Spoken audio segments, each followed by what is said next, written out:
સરકાર અને આરબીઆઈએ વિદેશી રોકાણકારોને આપી મોટી રાહત. સરકારી સિક્યોરિટીઝમાં રોકાણ પર વ્યાજ અને કેપિટલ ગેઇન પર નહીં લાગશે કોઈ ટેક્સ.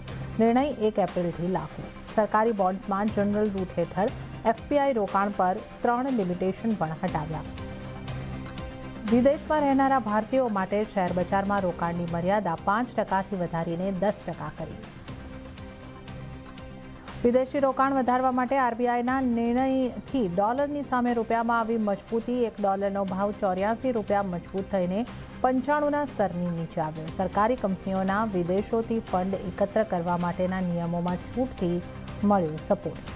આરબીઆઈ ગવર્નરે આવનારા દિવસોમાં ડોલર ઇનફ્લો વધવાની દર્શાવી આશા. The MPC voted unanimously to keep the policy repo rate under the LAF unchanged at 5.25%.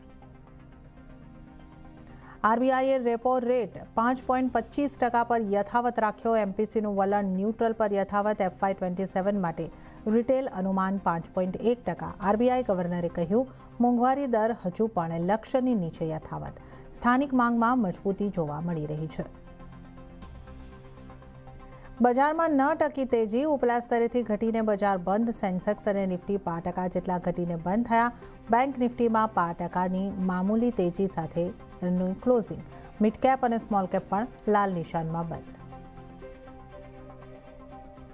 આજે ગુજરાતના પ્રવાસે પીએમ મોદી. સુરતના હજીરામાં એલએનટી પ્લાન્ટમાં પહોંચ્યા પીએમ મોદી. ભારતીય સેના માટે બનાવેલા હથિયારનું નિરીક્ષણ કર્યું.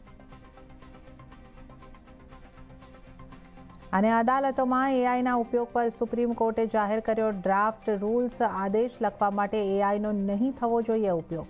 ડ્રાફ્ટિંગ, પુરાવા અથવા દલીલોમાં એઆઈ ટૂલના ઉપયોગની મંજૂરી.